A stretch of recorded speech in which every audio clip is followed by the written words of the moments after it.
আসসালামু আলাইকুম রহমতুল্লাহি ওয়া বারাকাতুহু। পড়ছি সুখময় জীবনের সন্ধানে বই থেকে। ২০ বছরের সাধারণ কোনো যুবককে আপনি গভীরভাবে পর্যবেক্ষণ করুন। দেখবেন তার একটি নির্দিষ্ট বাচনভঙ্গি ও নির্দিষ্ট চিন্তাধারা রয়েছে। বছর ১০ পর পুনরায় তাকে পর্যবেক্ষণ করুন। লক্ষ্য করবেন তার যোগ্যতা পূর্বের মতোই রয়ে গেছে। তার কোনো উন্নতি হয়নি।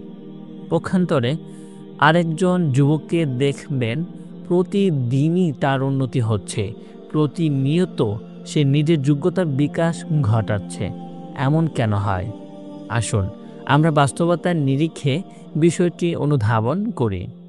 মনে করুন দুজন ব্যক্তি নিয়মিত রেডিও শোনে। একজন এমন প্রোগ্রামগুলো শোনে যেগুলো তার চিন্তা শক্তির উন্নতি ঘটায়, মেধা বিকাশে সহায়তা করে।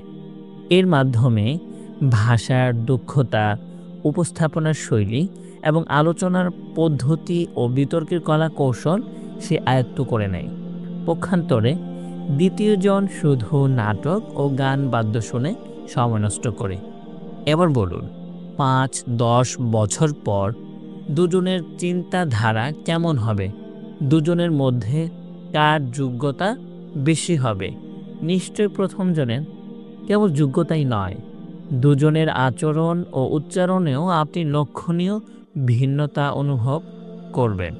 প্রথম জন কোনো বিষয়ে দলিল প্রমাণ দেওয়ার ক্ষেত্রে কোরআন হাদিসে শরণাপন্ন হবে, আর দ্বিতীয় জন গায়ক গায়িকা ও নায়ক নায়িকাদের ডায়লগ দিয়ে দলিল পেশ করবে।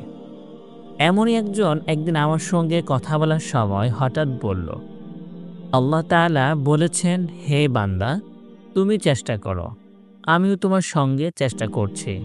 আমি তাকে সতর্ক করে দিয়ে বললাম, ভাই, এটা তো কোরআনের আয়াত নয়। আমার কথা শুনে লোকটার চেহারার রং বদলে গেল। সে একেবারে চুপ হয়ে গেল। পরবর্তীতে তার কথাটি নিয়ে আমি গভীরভাবে চিন্তা করলাম।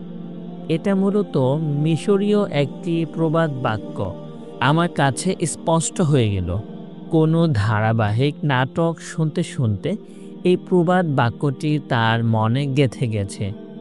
আরেকটি বিষয় ভেবে দেখুন, আমরা যারা পেপার পত্রিকা পড়ি, আমাদের কজনের নজর থাকে অর্থবহ সংবাদ বা ব্যক্তি উন্নয়নে সহায়ক তথ্যসমূহের দিকে, আর কতজনের চোখ থাকে খেলার খবর ও বিনোদনের পাতার দিকে। অবশ্যই দ্বিতীয়টার দিকে বেশিরভাগ পাঠকের আকর্ষণ থাকে। এই কারণে পত্র-পত্রিকাগুলোতেও বর্তমানে খেলার খবর ও বিনোদনের পাতা বাড়ানোর প্রতিযোগিতা চলছে। আমাদের চিন্তা চেতনা এবং আমাদের গল্প ও আলোচনার মজলিসগুলোর ক্ষেত্রেও একই কথা বলা যায়।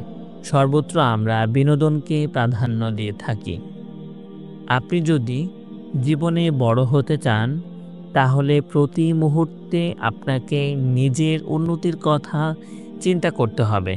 নিজের যোগ্যতা ও প্রতিভা বিকাশে সহায়ক কাজ করতে হবে। বহুমুখী দক্ষতা ও অভিজ্ঞতা অর্জন করতে হবে।